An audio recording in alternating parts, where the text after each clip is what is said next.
Hello, I'm Elizabeth Warburton and welcome to Season 3 of Property Elevator.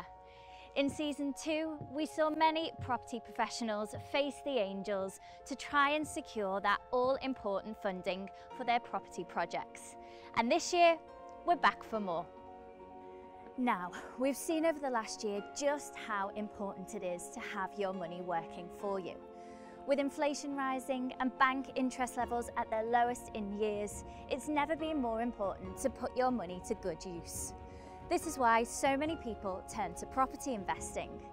It's not easy though. You often need both the finance and the knowledge to take that deal over the line. And that's where our angels fly down to help you. In this show, we give property professionals the chance to pitch their deals to our 5 seasoned property investors. Helen Chorley, John Howard, Paul Mahoney, Ranjan Bhattacharya and Nicholas Wallwork, or who we call our property investment angels. These developers have the chance to walk away with the backing of someone who can bring both the finance and experience to their deal. You're watching Property Elevator.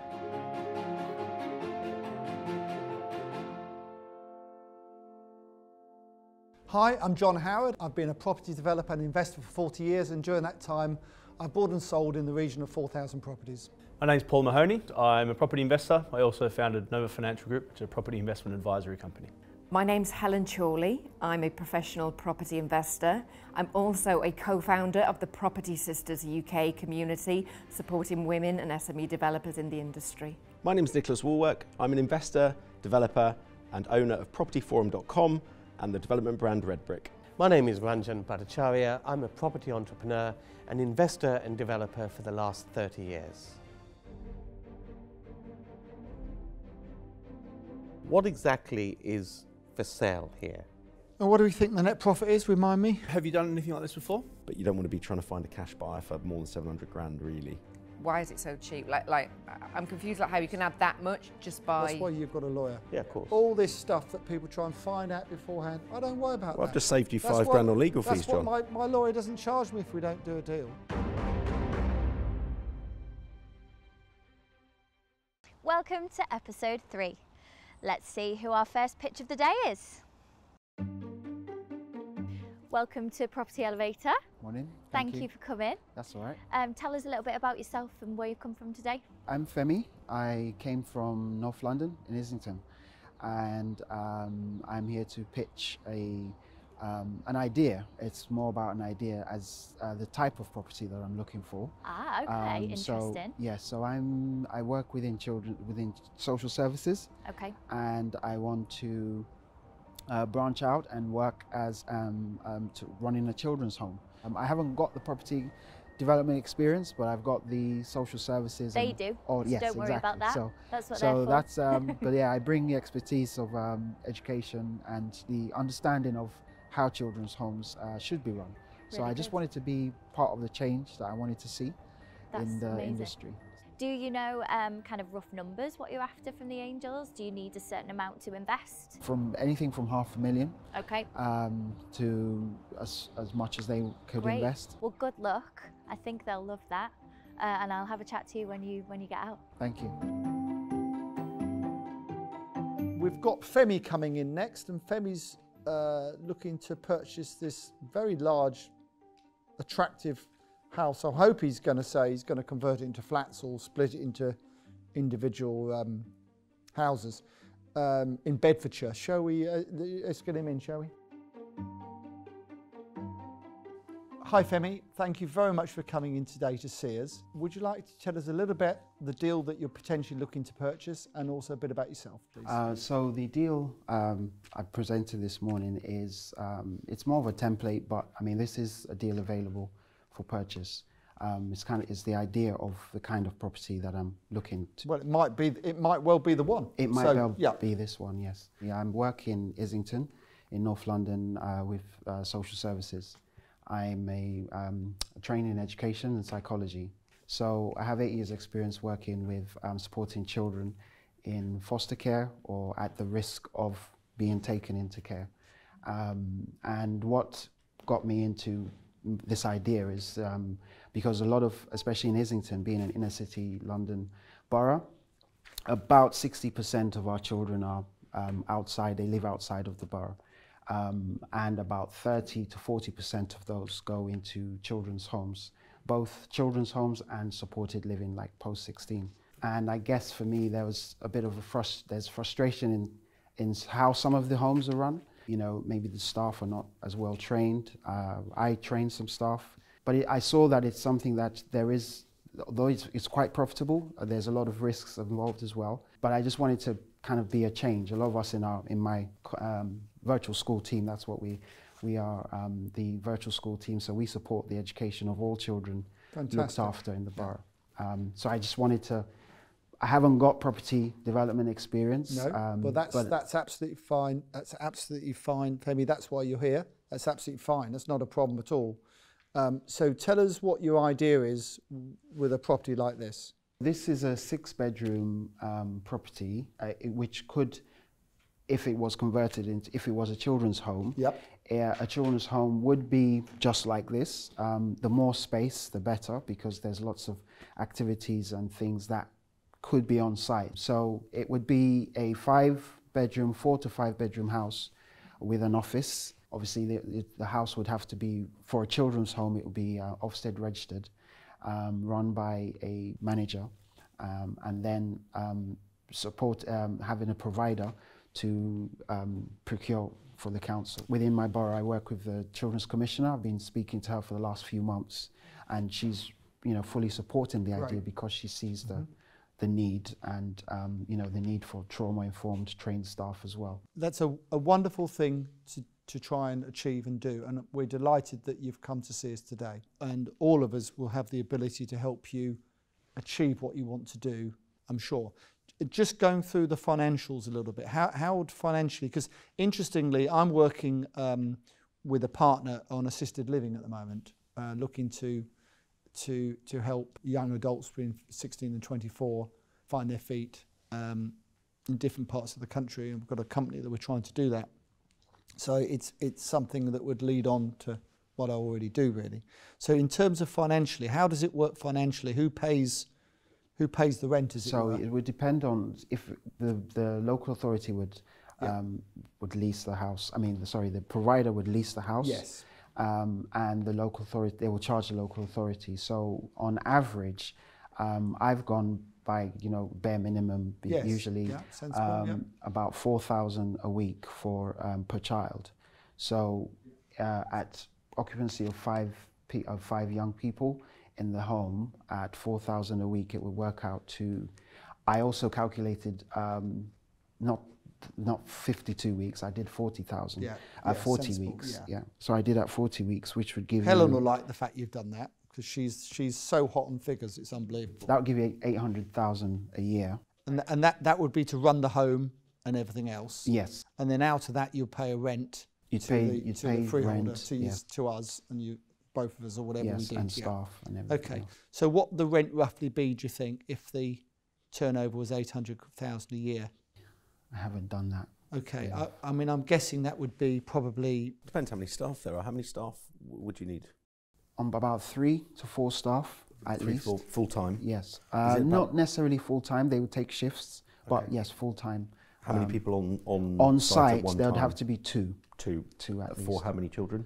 Well, for all 5, if all 5 children, overnight there would be 2. Okay, but so during the day, 2.5 children per staff member. Yes. Yeah. And I actually know something about this. I've got a good friend that runs children's care homes, and they build them, and they actually have a lease, long-term lease to the operator, and that operator takes a 25-year lease, which adds significant value to the properties. It does, yeah. So I really love this model. I'd like to know what sort of relationship you have with these operators.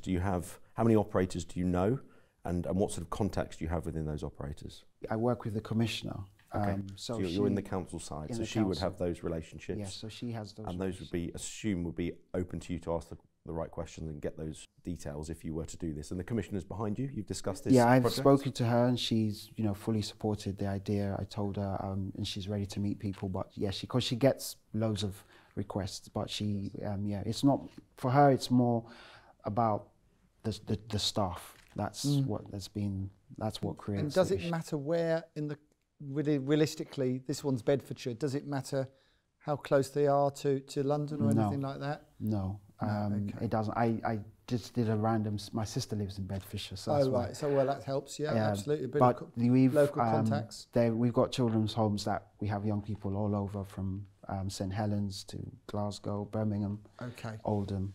That's very interesting, because of course if you pick a slightly cheaper area of the country, the margin and the return can be obviously much better. Yeah, yeah. I was going to say, a 1.25 million house, you'd probably, you could get a suitable house for £300,000-400,000 pounds. It's got lovely grounds and everything else. I mean, you've got to, it's got to be a reasonable property, of course, reasonable size, but probably 1.2 million's probably overkill in many scenarios. Ranjan, what do you think?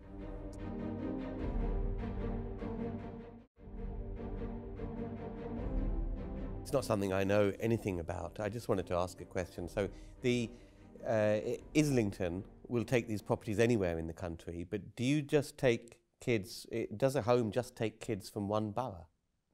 No, they would have kids from... They can be from anywhere in the country, any local authority that you have a contract with. Okay. Are there other specific facilities that are needed for the children?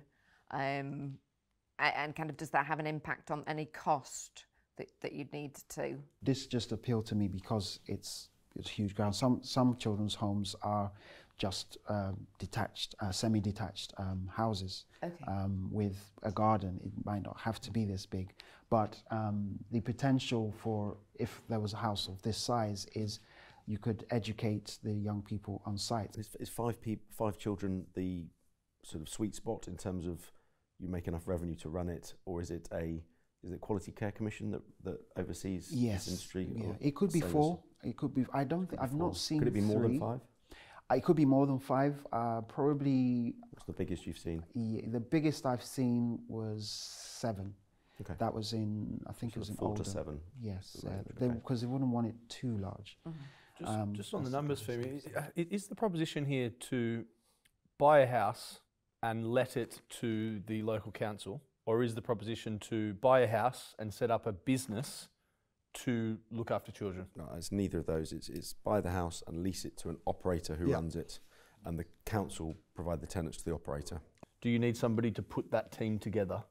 I understand that the operator already has the team, so they would go in. Right. Yeah. So this is a property deal with a lease. It's similar to the assisted living that I'm doing. I'm trying to do, but for children rather than young adults, basically. Yeah. And they need, and these children need more help and more support than a young adult would, basically. With your council in Bedford, what sort of areas, partly asked earlier, but with your commissioner, presumably the boss, is she the boss of the whole area, of a certain area, or just Bedford? She does the commissioning for all the placements, so it could all placements for children's homes, foster carers, wherever they go, they would do. Right. So children that come into your borough, she'll place them wherever she can in the country. Yes. So when providers come to her, they do their check. I mean, they've got some established providers that they use, but I mean, especially with COVID, I know that there's a huge increase, which we discussed as well. Like, there's going to be a huge need. Unfortunately. I mean, Femi, it's a wonderful thing you're doing, and I certainly would love to be involved in some shape or form. I would love to be. Okay, so it's slightly unusual to come in to see the Angels with this. Yeah. But it's certainly got legs, I think, and also all we can really do today is to show you that our interest in you, I think, the people who might be or might not be, and actually then work with you to find the suitable accommodation going forward. I think would that be fair? I think that's a fair assessment of where we'd have to be. So shall I kick off? They want me to commit first, and then they'll try and do better. You see, that's what they'll do, Femi. Well, first of all, you're very engaging, and you've come today, and what you've said and how you've said it has been great. Thank you very much for coming. Me, I'd love to be involved. I'm very happy to work with you going forward. to find a suitable accommodation and form a company with you where we lease to the provider. Thank you. And I know the sort of figures that we've been speaking about. I know that we can afford to maybe not go to 1.3 million this one, but we can certainly buy between, you know, 500,000 and 1 million and make it work. And they lease for 25 years. So in that respect, I'm on board and would love to work with you going forward and see what we can achieve together. Thank you. It's kind of difficult for me to say how or why I would be involved, because I don't really have a good understanding of the financials, because you know, we don't have many numbers here.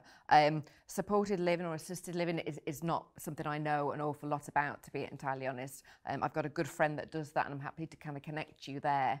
But yeah, it's a little difficult for me to say that I'd be involved. I'm not sure what value I would bring, to be honest. But I love the concept, and there's absolutely a need for this, like you say. So good luck with everything. Thank you.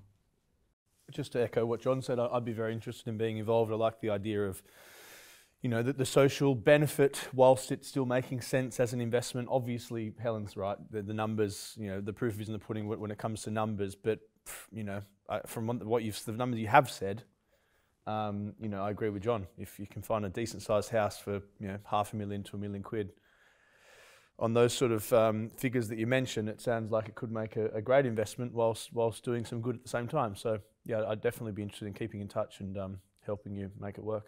No, great concept. I mean, one of the areas I tend to add a lot of value to on propositions is planning or permitted development. And one aspect we probably haven't discussed is if you buy a house, of course, there will be a change of use, a planning process to get the usage for a child care home.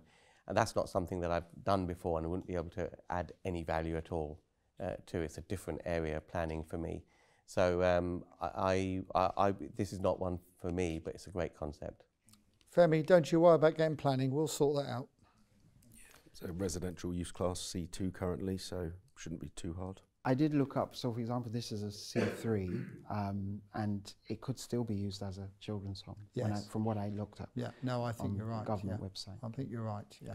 I mean, I'm in exactly the same camp as John, which is interesting that we agree. We are doing a deal elsewhere together, so that's probably a good thing. We occasionally agree on We occasionally agree. I absolutely love it. As I say, I've got a good friend that's doing something similar. I think he's working with particularly disadvantaged children, so it's a very niche area of this sector. And I know that's extremely tricky. It's got a lot of nuances to it. This seems like a slightly easier version of that. And the relationships and the connections that you've got is what we're investing in today, really. Yeah. We can bring any property to the table to do that. And I'd absolutely love to be involved in a company with you and to be able to build that on the property side and to find a number of operators. We need to start up those conversations early and potentially, you know, we'd look to pre-lease to them on exchange of properties so that the property deal side becomes, you know, completely de-risked anyway. So I'd give you all my time as much as is needed to work with you to build that business as well. And I'd happily work with John on that as well. No offence, Paul. So you've had a result today. You've got 3 angels who are happily willing. work with all of you, actually. Sorry. Yeah. If that's the thing. Well, you're sounding a little bit desperate there, Nicholas. So no, I'm being generous. Well, is it generous or is it desperation? Generous. Femi. So you've got 3 of us. So I think you really need to decide who you'd really like to work with going forward. I was the first one to say I'd work with you, of course, Femi. Bear that in mind. Just take a few seconds to think who you'd like to work with going forward. One or all of us or any of us. Well, if you guys the rules are you could say would you or someone else one of us work with each other. Bear in mind I don't tend to work with anyone else in the Angels. Don't like to share. I don't like to share. So I'll be sharing with you. I don't need to share with someone else as well. But that's up to you. So you think about which one you'd like us to work with first, and if you want to get 2 of us on board, then say that, suggest that. Okay. Like go with or decide now? Yep. Okay. I really like to work with you, and any other, all of you. Even if it's 2 people, then I don't know if you could decide who you want to work with. I've got to decide, have I? So I'm definitely going to be working with you. Is that what you're saying? Yes. And you'd like me to pick? Yeah, I'd like to work with. You put words into his mouth, John. Sorry. You mentioned the experience, and that's what. So I would really, because I don't have any property development experience, but you know about supported living. I specifically know about children's care homes as well. I've got very good contacts in that field. Okay, so will I say the 2 of you? So okay, so you'd potentially like to work with myself and Nicholas working together to support you and find you properties which we can then work with the provider on. Okay. Well, as it's you, and you're so likeable and decent and kind, I will work with Nicholas if Nicholas is prepared to work with me, and this is a real one-off, and don't think I'm ever going to do this again with any of you. I got water in my ears today. Am I hearing correct? But if you'd like to, Nicholas, I'll be delighted to work with you. I'd love to work with you. And help Femi. I think we'd be a great team. Yeah. There you go. You've got 2 of us. Brilliant. Is that all right? Fantastic. 2 angels. Awesome. Okay. Thank you. Looking Thank forward you to very working with much. you. Congratulations, and I'm sure Congratulations. we will. Thank you as well. I'm sure we will. Be all 3 of us be successful. Okay. Thank you. Super. Thanks for And thank you for coming in today. Cheers. Thanks, Thank you. Femi. Take care. Thank you, Femi. So for me, my fingers were crossed for you outside. Is it good news? Yes. Amazing. I got a yes from 3, and I had to choose. Congratulations. I'm so shocked. That's so great. Really good. Congratulations. Thank you. So who offered? John and Nicholas. Thank you. So who did you go for in the end? John and Nicholas. So you're doing it with the both of them? Yes. Brilliant. Okay. Well, They agreed to work together as well. that's nice. John John doesn't agree to that usually, he so said, you've done good there. Reluctantly, he agreed. Well, so congratulations, thank and you. I can't wait to see how it unfolds Thank over the you. next few Awesome. months for you. Yeah, Wish you thank all the best. Thank you. Thanks for the opportunity. What a nice person. Wow, what a lovely It was an guy. interesting one, wasn't it? And I'm already working on assisted living for the 16 to 24-year-olds, which is proven quite difficult actually to do. But I think some of his kindness rubbed off on you, John. well, Killing you with kindness. People misjudge me. People misjudge me. Well, prepared to share with Nicholas. That's Yeah. that's Yeah. first. Well, we It can. is a first. isn't it? Well, someone's got to do the day work, haven't they, John? Well, I'm known as a delegator, so Nicholas will be doing all the work. But and you've got contacts in this field Yeah. already, and you can see how I've got I was talking to the chief executive actually of Suffolk County Council last year. We had a meeting, and he was saying they spend so much money on looking after children and young adults. No wonder our rates bill keeps going up every year. They just cannot find enough funds. And you can see here, they're talking £800,000 a year for 4 children. Wow. My It's friend. just phenomenal. It's amazing what this country does. Yeah. It really is remarkable, and the cost of it is just phenomenal. I mean, my friend built and sold an £8 million portfolio in under 2 years doing this. Yeah. No. So I'm Massive profit I'm margin. delighted to be involved, and we're putting and also we're putting something back into society, which is always good. Yeah, It's nice. it's a great investment to Yeah. be involved in.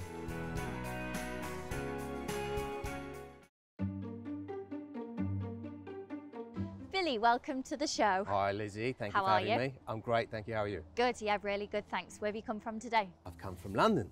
Nice. Yes. How far?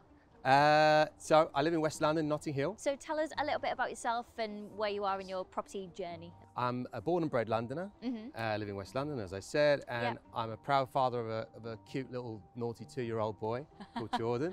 Yeah, my property journey started. I bought and sold property in the 90s, did very well doing that, and then I went away and did lots of other projects that were successful. Okay. And great. now I'm like, now's the time to come back, and I'm really excited about this new stage in my business life. Okay. And yeah, I'm starting Brilliant. today, and it's an office conversion. Right. It's just on the edge of Shepherd's Bush, Acton, which is a Okay, great so area. right? Right. Yeah, really great And area. I'm going to convert that into 2 1-beds. Really simple, 6 to 12 months work, Perfect. in and out, double your money. Perfect. And They love a good simple deal like that. So hopefully. Yeah. It's Exactly, gonna and be good news. it's a commercial to residential conversion, which I'm really Which is always excited great. about. Exactly, Yeah. Well, good luck. Thank you. My fingers are crossed for you. I'll have a chat to you when you get out. Great, thank you.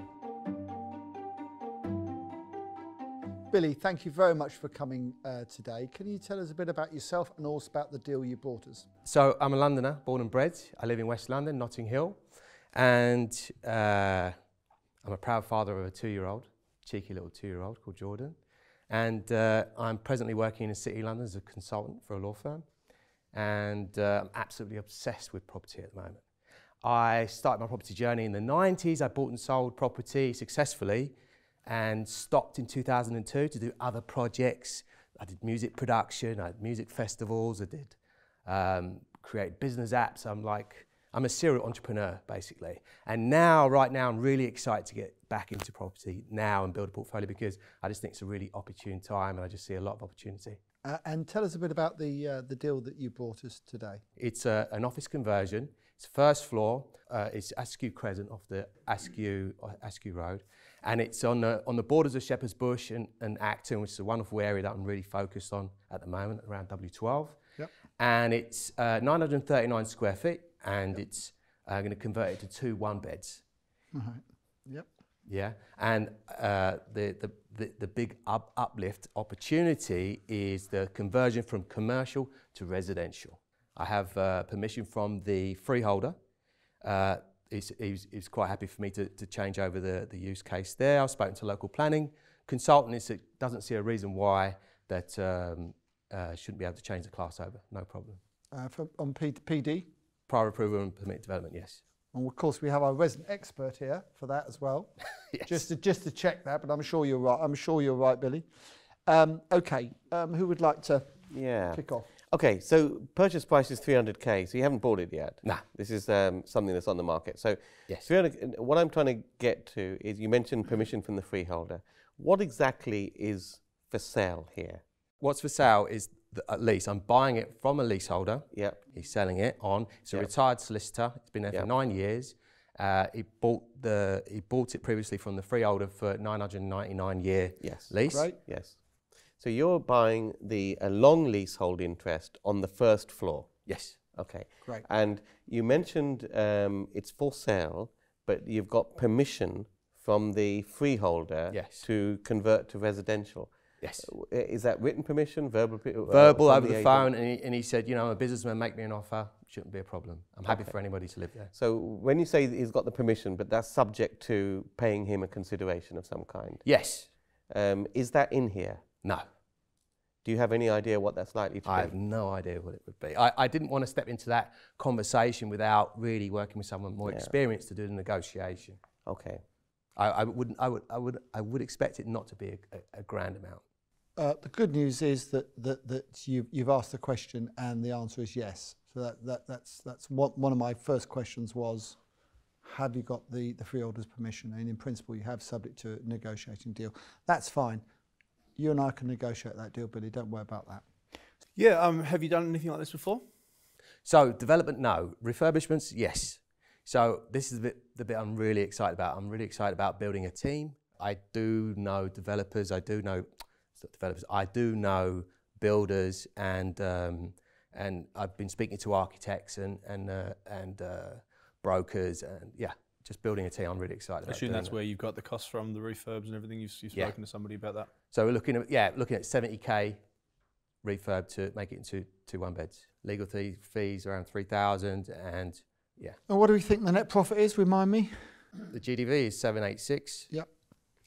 I do need to talk some now, actually.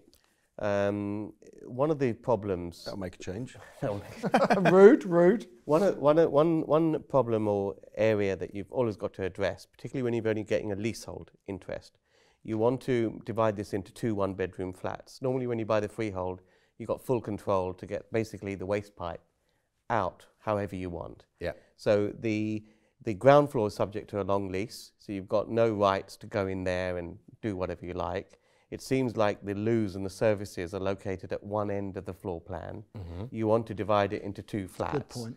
So one of the issues to identify is, can you actually get from toilets located at the other side of the building? Is there a route, manholes, all the rest of it, so that it's actually feasible? That's a great question. That's a question I'd put to my builder. In fact, so I looked at 2 options. One is really straightforward, turn it into a 3-bed, single, 3-bed. But I thought it was a greater profit margin on the 2 one-beds, but that would definitely be a question to ask to the builder. You could always use macerators as well to pump Yeah, it. You wouldn't get it for building regs, not for a 1-bed. They'd let you do it for a second toilet, but you'd have, and it's not that satisfactory. Well, for the main I think you made a good point, Ranjan, to be fair. I'll try now. But you do, and you've done very well. But I would say that there's probably a way around it. But I agree. You can't go into downstairs. That's a big no. What is downstairs? What's the unit? It's a studio at the moment. They make children's toys. Right. Okay. And what is in most of those studios? Are they all commercial? Is that, or anything else? Yeah. So here is they make speakers, music speakers, and I believe this furniture store, like furniture company. Okay. Yeah. Is there any parking with it? Yeah, one parking just there. One parking. You might have an issue with parking. Highways under PD might say you need, I don't know what the regs are in that area, but in our areas it's sort of 0.75 per space. They could say you can't have the PD for 2 units, so you might only get 1 unit with the parking. It could be a reason for them to refuse the PD. They might not. They might want a carless scheme because it's in a very busy area, and that's very likely. Yeah. But it is a risk, and it's something you'd need a local planning consultant to look into to understand the council's attitude to the parking. Okay. Yeah. Billy. Got it. If we can't do 2 because of their parking, what value is the 3-bedroom flat? An average of 867 in the area. But you've got to be... I think you wouldn't get that. Better than the 2 one-beds. Sorry? That's better than the 2 one-beds. The problem is, when you get to... But it's easier to rent out 2 one-beds, I assume it would just be... When you start doing 3 beds, particularly at the first floor with no outside space, you'll find that your comparables are all based on 3 beds with a little bit of outside space. That's why it's 800 and something like that. So the lower end of the market is 700. Yeah, right. Bottom end. Still struggle, I think. Let's call it 650. Yeah. Have you looked at the values on a £1 per square foot comparable basis? I haven't done that way, no. Okay, well that's always quite useful to do. And actually, it is, as you noted in the pre-chat, John, that is a large flat. So actually, 700 might be realistic because it's probably 20% bigger than some of those comparables. I didn't want you to point that out, to be honest with you. Apologies. Ranjan, that's right in Ranjan's area. Sorry. He knows where this is. And it's within the M25, so it qualifies for a Ranjan deal. It makes the change for... There's a tube stop there. There's a tube stop there. There's a tube stop and everything. There is. So, there's a couple. Okay. Don't get him too excited. How far is it away from the tube? It's in between Acton and Shepherd's Bush, right in the middle. I couldn't tell you exactly. I'm just trying to gauge whether... That's useful, Billy, to know. Parking. That is useful. So, listen, Billy, you're paying 300 grand for it, aren't you? Yeah. Okay, and we think the worst... It's on the market for 320, but I think I can get it for 300. Okay, so we think the worst is 650. Okay, so I'm going to make you an offer. I'm not messing around. I'm always the first to make an offer. Why is that? Is that because I'm more experienced? I don't know. But louder. So I'm going to make an offer. So I don't want to be waiting 12 years. I'm too old to wait 12 years for the deal, all right, to all that. So what I'm suggesting is you and I put all the money up. We go 50-50 and we refurbish it, buy it, refurbish it, and we sell it. We move on to the next deal. That's amazing. That's my offer. Who's going to beat that then? Come on.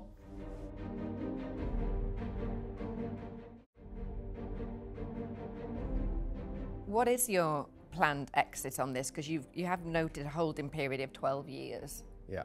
He's changed his mind now.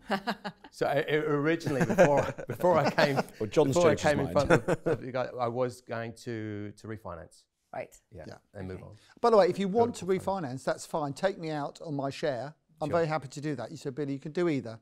I don't mind. We just buy it, refurbish it, you take me out and keep it if you wish to, and if we can do two, we do two, probably. But it might be that there isn't much difference between doing one and doing two, because I think if you do one, actually, you probably won't be spending 50,000. It might be a bit less than that. So there may not be a lot of difference between one and two. If we want, and also, property development, speed is very important, because the quicker you get done, the quicker we move on to the next deal. Exactly. See? Yeah. So it's not always about trying to get the very most out of something. Yep. But anyway, that's my offer. Something else you need to be aware of is the noise. They're looking at acoustics for PD apps, obviously, Yeah. and being the only potentially residential unit there, they're going to want to hear a sound test between the units below Yeah. to the adjacent and possibly on the whole site itself. Yeah. Yeah. Also bear in mind, an end lender, if you were to sell this on, so you've got an incoming buyer, an end lender might not like the fact it's in the middle of a business park, mini units, albeit a very small one. I'm not quite sure what's out of sight. It's surrounded by residential, really nice houses. Okay, yeah. good. So it's probably okay, because it kind of looks studio-y, funky, cool. warehousey, Yeah. a bit cool, exactly. So I think it'll be fine, but it's something before you exchange on it, get a broker to see if you can get an end loan on it for an incoming buyer at the end. It's all very well developing it, spending all that money, but you don't want to be trying to find a cash buyer for more than 700 grand, really. It needs to be mortgageable, so just double check that. Brilliant. It's too small for me, unfortunately, especially if there's two of us involved. I think it's a cracking little site and makes good money for a nice little deal. So I wish you all the best with it. You, with all due respect, Nicholas. I'll leave John to sort of mop up my scraps. Fighting talk. Fighting talk, that is. So it seems very cheap. Yeah. Purchase price Yeah. for that kind of size of property. You've got like £319 a square foot, but you think when you'll have done it and be selling it, you'll be selling it at £798 a square foot. Mm-hmm. Why is it so cheap? Like I'm confused how you Yes. can have that much just by. Yeah, so I've looked at it, and that was one of the first things I thought to myself, why it's so cheap. And a couple of reasons. I think because if you buy it as a commercial leaseholder, and if I was to then let it out, Yeah. I can only charge 11,000 per annum. It's really low rental, so there's not much return as a So leaseholder. the seller's selling it with commercial Yeah, or like office completely. pricing Yeah. in his mind, retail Yeah. pricing in his mind The rather guy's than resi retiring, pricing. he just wants to get Yeah, rid I of mean, it. we, every deal we find, Billy, this and going forward, hopefully, we'll have an angle, and that is the angle. You know, that is the angle. Otherwise, we never do a deal if there wasn't an angle. Yeah. So And also, some of these units are 2 floors as well, so ground and first floor. Yeah. So he's thinking maybe because it's half, he's Yeah. giving half the value. You see what I mean? But square footage is still 939. yeah, Have any of those other units in that parade been converted to residential? No, but the interesting story about this this whole development area is it was previously residential. It used to be home to armed forces. So the retired servicemen used to live there before it was converted into commercial. You also need to be careful of just help you guys out a little bit more. oh, thanks. Yeah, That's We all right. need your Just, I help. don't want you getting into trouble, John. No, There could be a covenant on the building That's for what the I was whole getting at. estate. That's what I was getting So you at. need to make sure because that's not on there. the warning sign, as I'm sure Nick is picked up on, is that description on screen, unit available. And sometimes you tend to find that within that whole parade, there'll be some kind of restrictive covenant preventing. Billy, Yeah. do you know what But I do? That's, I've got a lawyer. That's why you've got a lawyer. yeah, Yeah. of course. All this stuff that people try and find out beforehand, I don't worry about Well, that. I've just saved you That's £5 what- grand on legal That's fees, John. what my lawyer doesn't charge me if we don't do a deal, because I do so many with them. I So did at the end of the discover- day, it's not a problem, Go Billy. on. Don't worry about it. No, I did discover there was a covenant. It was based around the servicemen that lived there. There had to be someone like them living there. Okay. Great, okay. That was Okay. So no well covenant. done you. 'Cause Well I done for wouldn't checking have that. even Well thought done. about that. So That's a yeah, good thing to pick up so early on. good. So I want to get this deal nailed.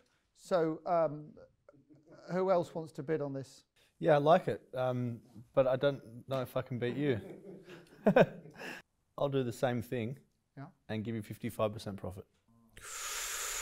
That is clever. I have to say, that is clever. Wow, Billy. You weren't expecting. I wasn't expecting that. Ranjan, not how we fixed. I think you guys are missing something here, and I think it's a bit of a can of worms, because I'll tell you why. I think the problem you've got in this one is that the freeholder will want his pound of flesh.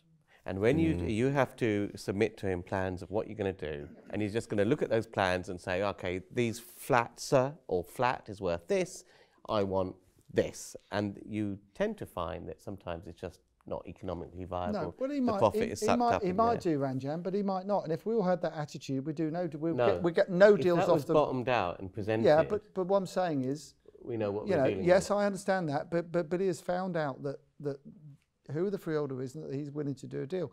If ultimately it's too much, okay, we don't do it, we move on. Billy finds another deal, I'll do the next deal with Billy, thanks very much. And you will have missed out, sir. But that's up to you. He seemed like a really nice guy. I had a really good chat with him. Yeah, exactly. Yeah. You know, it's all about quite reasonable. connecting.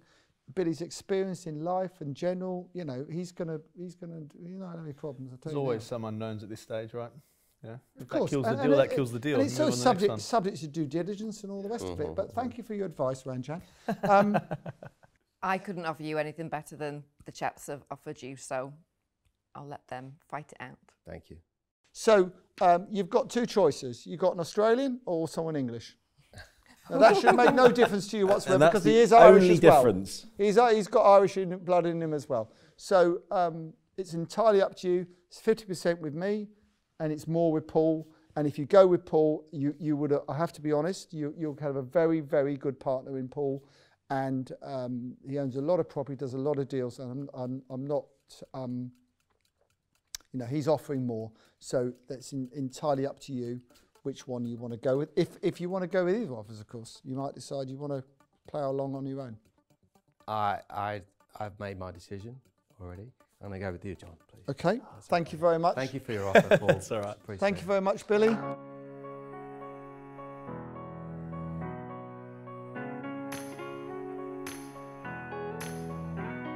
So Billy, are we doing a happy dance? Lizzie! Yes! I'm so excited. I can't. I'm bursting at the seams. Amazing, so you got a deal then? I did. Tell yes. me, who'd you go for? Working with John, I was sold by. He mentioned speed, and he wanted to get going straight away. And let's do the deal. I was just like, yeah, speed is everything. Yeah, yeah, absolutely. And did you have any other offers from anybody else? I did. Did you? I had a slightly larger offer from Paul, which I did Okay. consider. Yeah. But it was the speed from John that sold. That sold you? Yeah. Great, Yeah. so what's the next step? Oof, well, this is the beginning of my property, portfolio, which I'm really excited about. The more, so this is my perspective, right? The more successful I become, the more I can give back. So I can show other people how I did it, Okay. right? So one of the things that lights me up the most is making a difference with people. Yeah. So if I can coach somebody else on being do just that. as successful as I am, then I'll die a happy man, basically. Awesome. Oh, that's really, really great. Well, good luck. I'd love to come and check it out because I'm only around the corner. Yeah. Let's do it. Definitely. And thank you so much for coming all this way today. Thank you so much for having me, Lizzie. Thank you. All right, take care.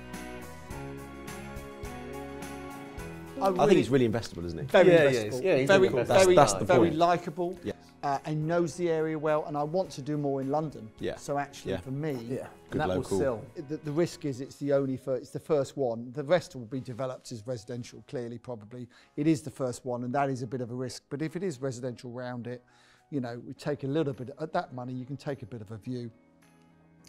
I know it's too small for you, Yeah. Nicholas, but. No. And if anything comes up, it just doesn't happen. But if it does happen, then Well, it's pretty exactly, and I think I think I can work with him, and I think he will find more deals, You know and I think he'll listen as well. what you could do is if you get that deal and you can get it through, Yeah. is you go knock on everyone else's door down there and just offer the same Oh, deal. Nicholas, I never thought of that. No, Thanks. Don, there's a sourcing tip for you today. Thanks. Thanks. I needed that tip. Wow, what a day.